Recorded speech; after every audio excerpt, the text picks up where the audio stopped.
오늘 공동한 말씀 속에서 이 일의 증인, 오늘 베드로의 이 고백이 저와 여러분들의 분명한 고백으로 이 시대에 서 있기를 소원합니다. 아멘. 오늘 귀한 부활절입니다.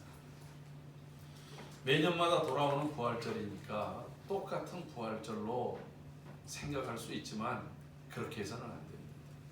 특별히 올해 예기치 못했던 이 코로나19라고 하는 전염병으로 모든 삶의 기준이 무너지고 기초가 무너지고 그리고 신앙의 체계가 흔들리고 무너진 이때에 맞이하는 오늘 이 부활의 아침은 오늘 주님께서 죽음의 권세를 깨뜨리시고 모든 율법과 저주를 이기시고 부활하신 그 능력을 덧입는 귀한 아침이 되기를 소원합니다. 아멘. 기독교인에게 가장 큰 무기와 능력은 바로 이 부활입니다. 기독교가 다른 종교하고 다른 것도 바로 이 부활입니다. 모든 종교는 죽음으로 끝이 납니다. 이 세상에서의 삶에다가 모든 포커스를 맞추고 살아갑니다.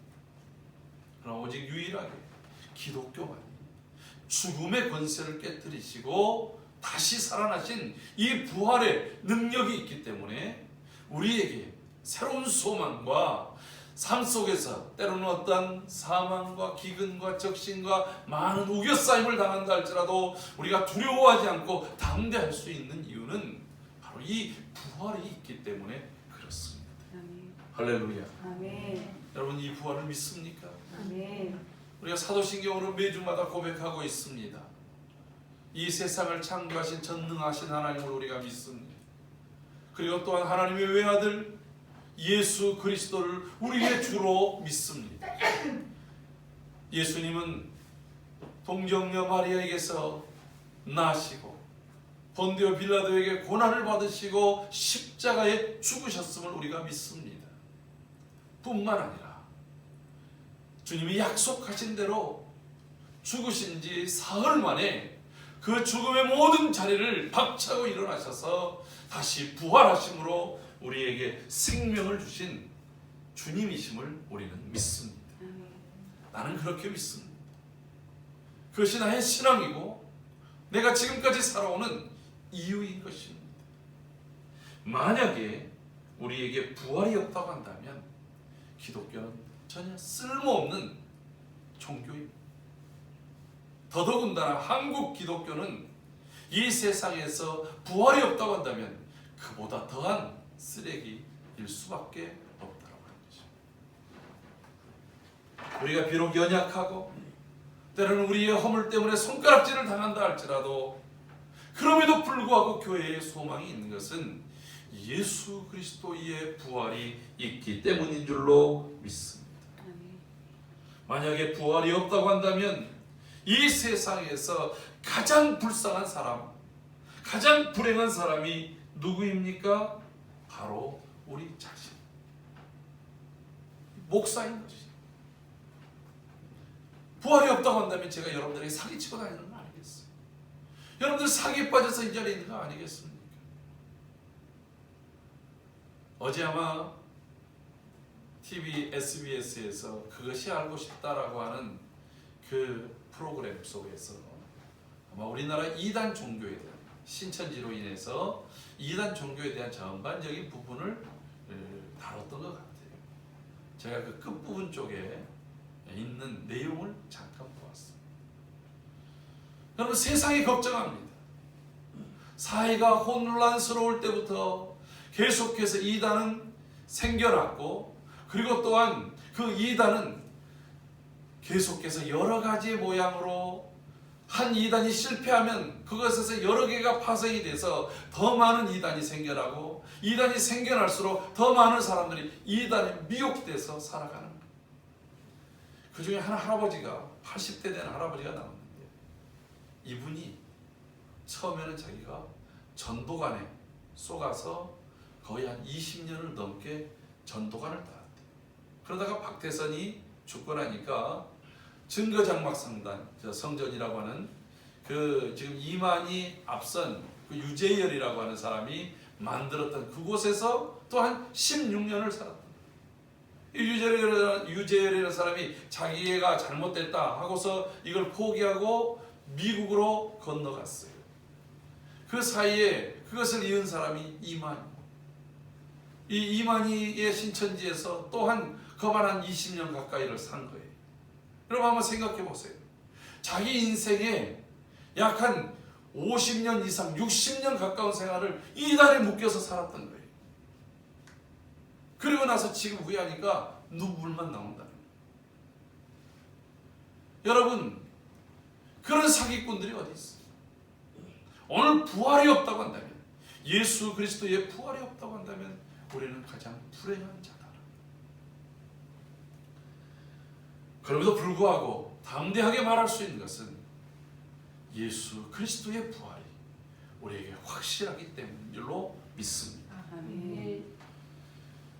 여러분 오늘 성경 말씀 베드로도 그런 얘기를 합니다. 하나님이 그를 다시 살리셨고, 사도 바울은 고린도전서 15장을 우리가 부활장이라고 얘기하는데 고린도전서 15장으로 한번 가서 우리 성경을 몇 구절 찾아보도록 하겠습니다.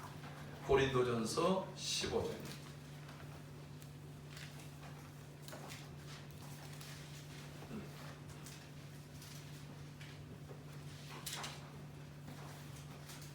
먼저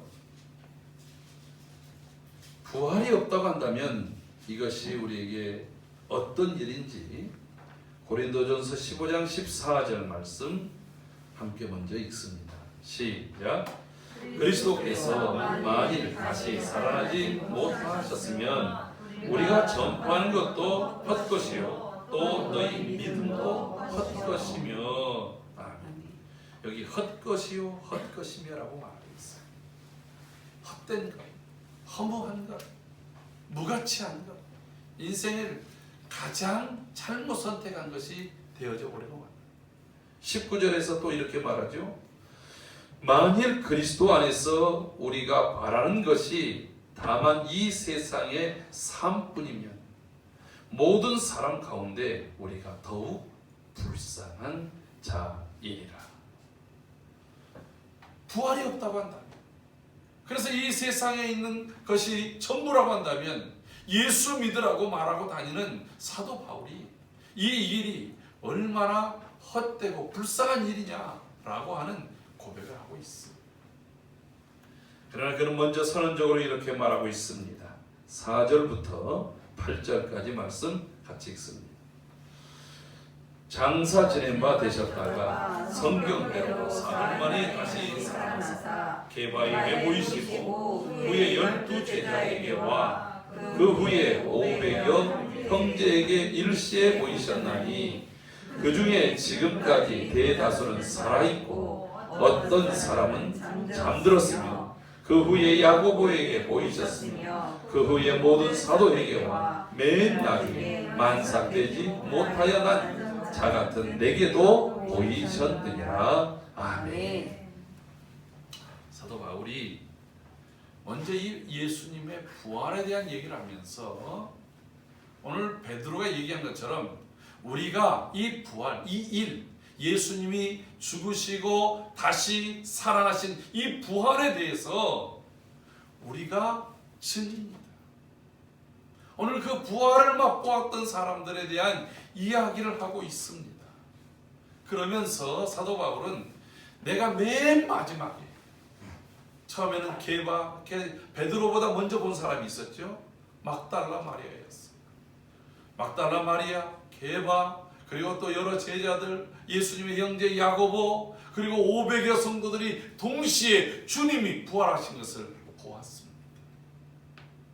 이들을 가르쳐서 히브리서 12장 1절에서는 구름같이 둘러싸여 있는 허다한 증인들이라고 말하고 있습니다. 여러분, 오늘 이 증인이라는 말에 우리가 포커스를 좀 맞출 필요가 있다는 것입니다. 증인이라는 말은 헬라어로 말투스라고 얘기합니다.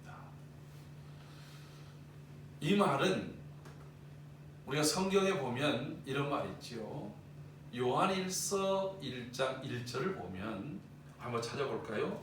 정의에 대한 정의가 아주 잘 나타나 있습니다. 요한일서 1장 1절 말씀 같이 한번 읽어볼까요?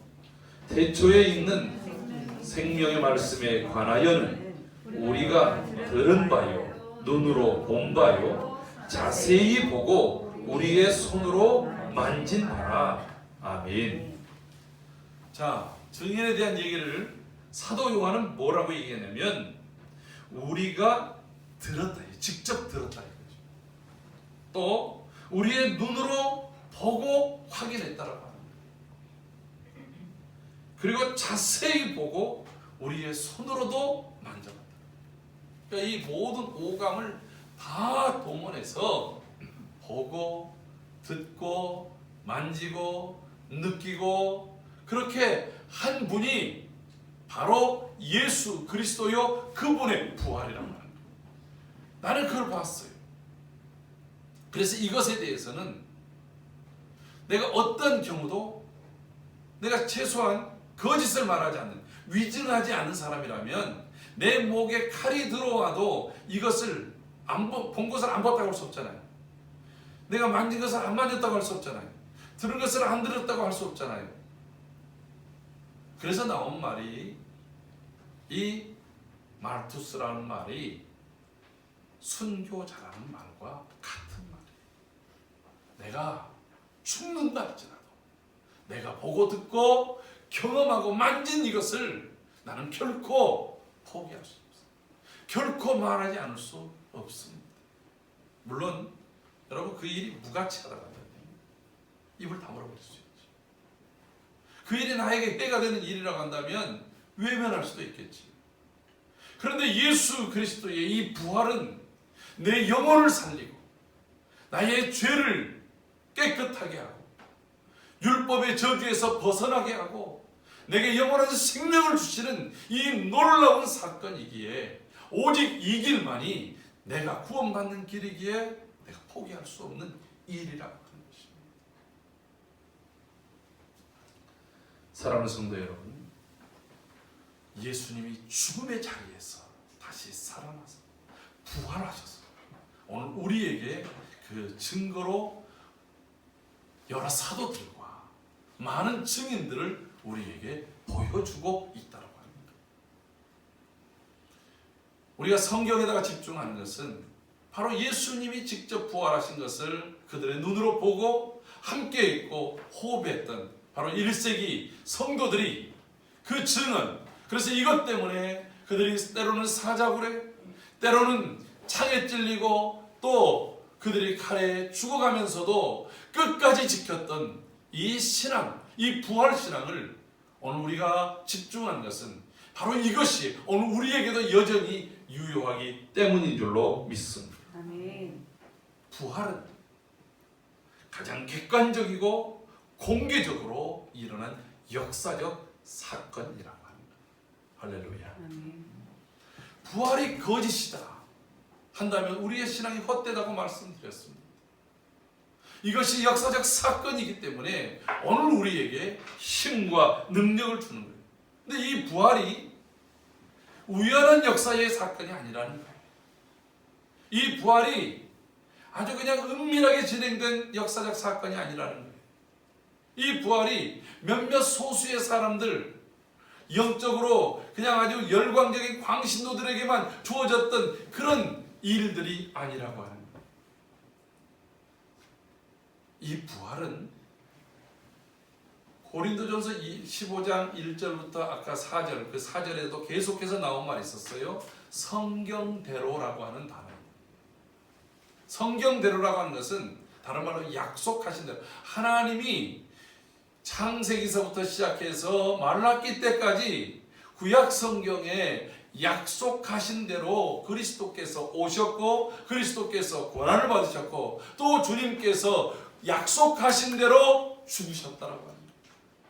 우리가 잘 아는 대로 메시아의 고난의 노래라고 불리는 이사야서 53장에 보면 그가 찔림은 우리의 허물 때문이요 그가 상함은 우리의 죄악 때문이요 그가 징계를 받음으로 우리가 나음을 받았고 그가 채찍에 맞음으로 우리가 평화를 누리게 되었다라고 말합니다.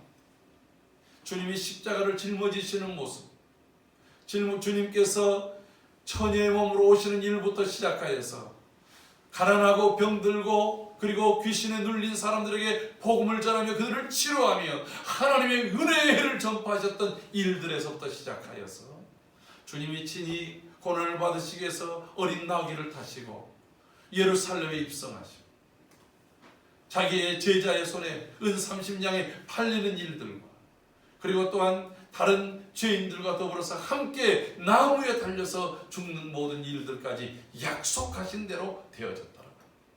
그리고 이 부활도 우연하게 일어난 일이 아니라 그 약속하신 대로 이루신 하나님의 약속의 성취요 능력이라고 하는 것입니다. 아멘. 할렐루야. 아멘. 여러분 아무리 많은 사람들이 자기가 나 죽었다가 부활할 거야 라고 말한다고 해서 부활할 수 있습니까? 우리에게는 그런 능력이 없다라고 합니다. 왜요? 모두가 다 죄인이기 때문에 그렇습니다. 그러나 의로우신 예수님께서 하나님의 능력으로 죽음을 박차고 일어나셨는데 성경에서는 또 이렇게 얘기해요. 그 무덤 문이 예수님, 의로우신 예수님을 가다둘 수 없어서 지가 터져버리고 만 거예요.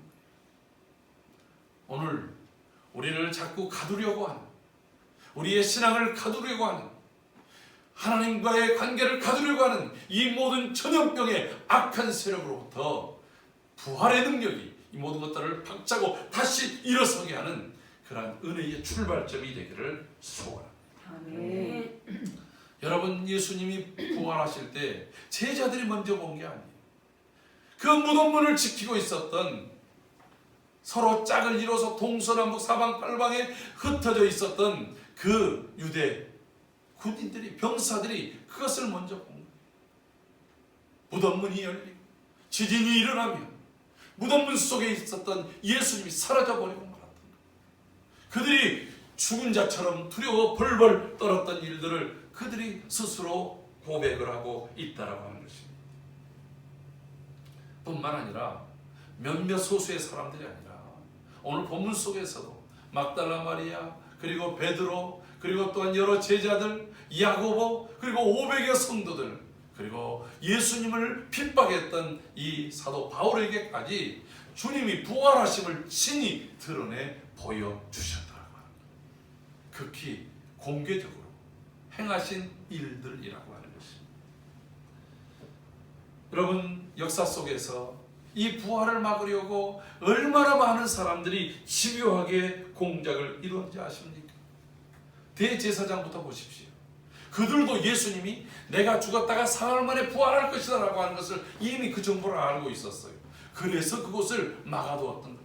그가 만약에 시신을 그 제자들이 훔쳐가 가지고 이가 숨겨놓고 예수님이 부활했다고 한다면 그 소동이 더 커질 것 같으니까 그곳에다가 군인들을 둡시다. 그래서 군인들을 배치해둔 거 아니겠습니까? 여러분 남자들은 큰 소리는 치지만 여자들보다 겁이 더 많은 것 같아요. 왜냐하면 예수님의 무덤문에 가서 그 향유를 바르려고 기름을 바르려고 갔던 사람들은 여인들이었어요. 연약한 여인들. 그들은요 무저항이고 싸울 만한 힘이 없어 보여서 아마 군인들도 경계심을 늦출 만한 사람들이었기 때문에 아마 갔을 것입니다. 그러나 용기 백배하게 말고의 길을 잘랐던 베드로, 3번이나 예수님을 모른다고 부인했던 베드로는 벌벌 떨고 가지 못했어요. 다른 제자들도 마찬가지였어요. 예수님이 부활했다는 소식을 듣고서야 그 무덤가에 그 군인들이 혼비백산해서 다 도망가 버리고 아무도 없는 그곳에 베드로와 요한이 가서 확인했을 뿐이었다. 그러면서 말합니다. 도적질을 갔다. 여러분 본인들 스스로도 부끄러운 거 아니겠어요? 성경에 예수의 제자들이 도둑질에 갔다는 거예요. 심지어는 예수님을 너무 사모하니까 예수님이 마치 꿈속에 나타나가지고 환상 속에서 예수님을 보며 부활했다고 얘기했다라고도 말합니다. 또는 예수님이 십자가에서 죽지 않고 기절했다가 무덤 속에 들어가서 휴식을 할 때 다시 살아나가지고 그리고 돌아다녔다라고도 이 얘기를 합니다. 그러나 분명한 것은 그들이 죽음을 친히 허리에 창을 찔러서 확인했고, 그리고 또한 그 시신을 모두가 지켜보는 가운데 넣었고, 그리고 지진이 일어나며 주님께서 부활하신 것들을 바라본 사람들이 무수하게 많더라고요. 이게 안 되니까 또 다른 방법을 세웠어요. 그게 어디냐? 여러분, 세계 종교 중에서 유일신 신학을 가진 종교가 기독교, 유대교, 그리고 이슬람교입니다. 기독교 안에는 우리 개신교와 로마 카톨릭이 포함되어 있기는 해요. 그런데 유대교는 예수님을 부인하잖아요. 하나님의 아들 되어짐을 부인하고 있어요. 지금도 메시아가 오기를 기다리고 있어요. 그러나 예수님이 동정녀 탄생과 예수님의 기적과 예수님이 메시아로 온 것을 믿기는 하는 종교인데, 예수님의 부활을 부정하는 종교가 있어요. 그게 이슬람교입니다. 이슬람교에서는 뭐라고 가르치느냐? 유대인의 메시아, 유대인들을 구원하러 온 메시아 예수를 그들이 죽이려고 했다는 거예요. 어디에서? 십자가에서. 근데 알라께서, 하나님께서 그 악한 유대인의 꾀를 아시고 그 십자가에 달리신 예수를 얼굴을 바꿔버리셨다는 거예요. 누구로? 누구라고 나오지 않았는데 거기는 가룟유다라고 이렇게 바꿔버리셨다. 근데 여기 아주 중요한 이슈가 담기는 거예요. 유대인들은 예수님을 죽이려고 했는데 알라는 예수를 살리셨고, 그래서 알라는 십자가에서 죽지 않았다는 거예요. 여러분, 십자가에서 죽지 않았다는 얘기는 그 다음에 어떤 문제가 생겨나요? 예수님의 부활이 있다 없다? 없다는 것이죠. 동시에 예수님의 부활이 없다고 한다면 우리의 죄, 아담과 하와로 인해서 범죄했던 그 죄의 근원을 해결할 수가 없게 된다고. 한마디로 얘기하면 예수는 온전한 인류의 메시아가 아니다라고 하는 것을 가르쳐주는 것이 이슬람 꾸란의 내용이라고 합니다. 사랑하는 성도 여러분, 2000여 년 동안 숱한 도전과 방해가 있었다 할지라도 오직 예수 그리스도, 죽은 자 가운데서 부활하신 예수 그리스도를 막을 수 없는 것이 하나님의 능력인 줄로 믿습니다. 왜요? 바로 오늘 베드로와 같이, 그리고 사도들과 같이 우리가 이 일의 증인이라고 말하는 사람들, 그들에게 칼날의 위협이 오고, 그리고 여러 사망의 위협, 박해가 오고 핍박이 온다 할지라도 그들이 만난, 그들이 경험한 이 예수 그리스도의 부활을 결코 부정할 수 없었고, 오히려 핍박을 가하면 가할수록 그들은 더 열심히 예수를 증거했어요. 사랑하는 성도 여러분,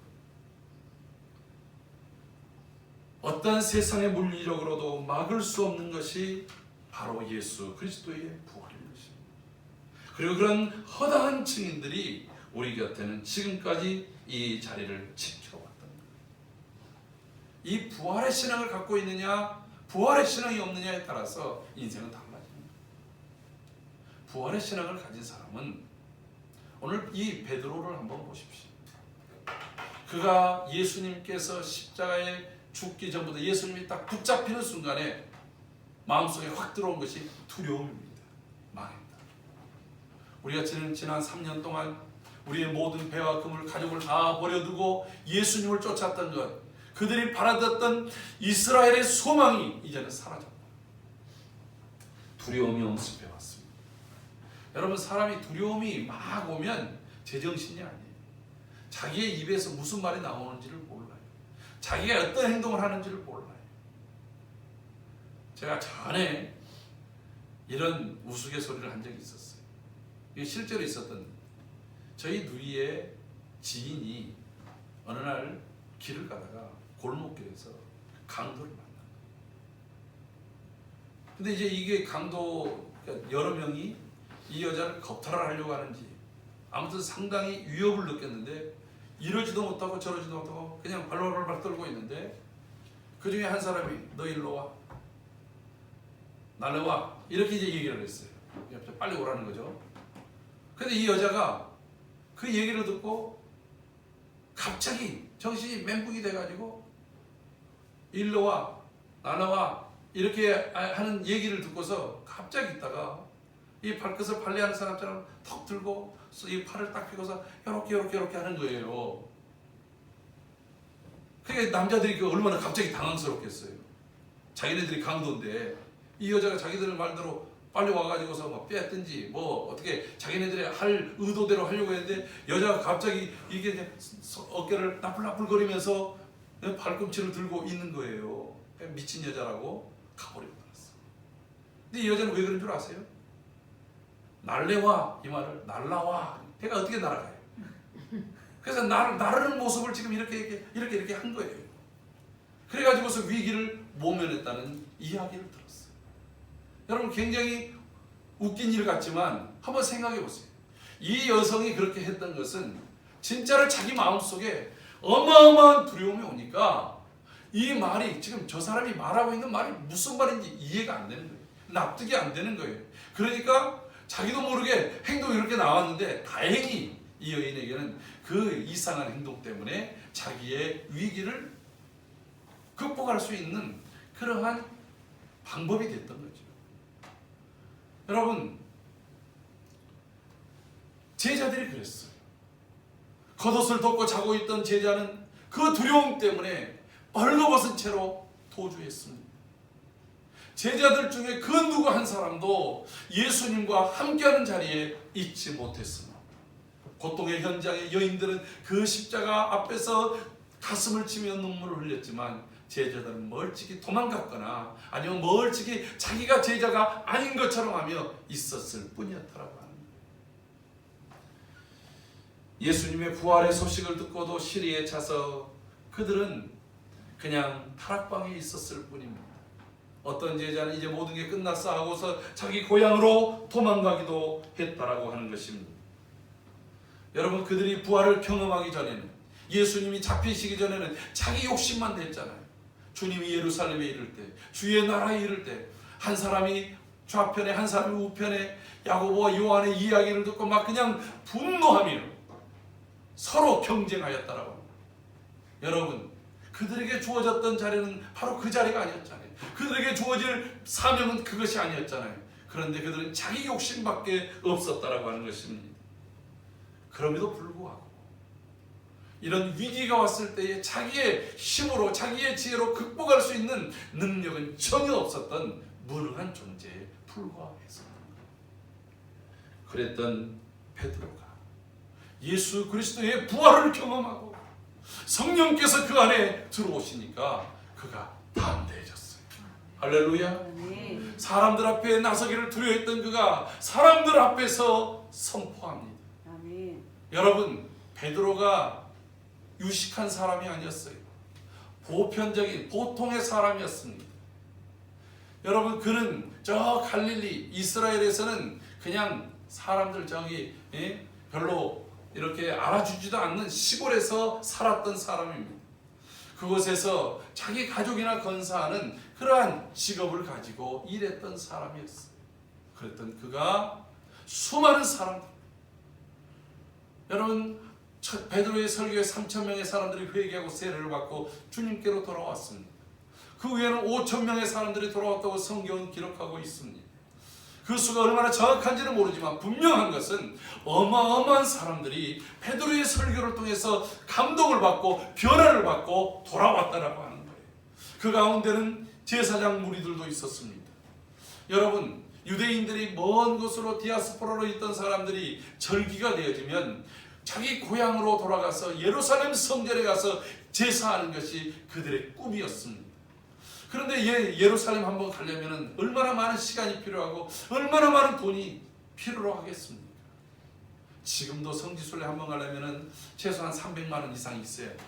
지금은 교통이 좋아졌고 그리고 물가와 단가들이 싸졌기 때문에 그래도 굉장히 여행할 만해졌어요. 그래도 굉장히 많은 비용이 든다는 것이죠. 그러나 고대에서는 최소한 한 번 가려면 몇 개월의 시간을 투자해서 가야 됩니다. 그러면 몇 개월 동안에 모든 생업을 다 정리하고 가야 됩니다. 그 가는 길 동안에 먹고 쓰고 가서 또 하나님 앞에 여러분 갔는데 그냥 가겠어요? 그들이 온 힘을 다해서 하나님 앞에 헌금하기 위해서 재물을 가져갑니다. 그래서 여러분 다른 데는 그냥 흉년이 들고 기근이 와도 예루살렘 성전에는 항상 은금보화가 넘쳤다라고 그렇게 역사가는 기록을 하고 있어요. 왜? 성지순례 온 사람들이 그렇게 준비해서 오는 거예요. 여러분, 그 사람들이 무지한 사람들이겠어요?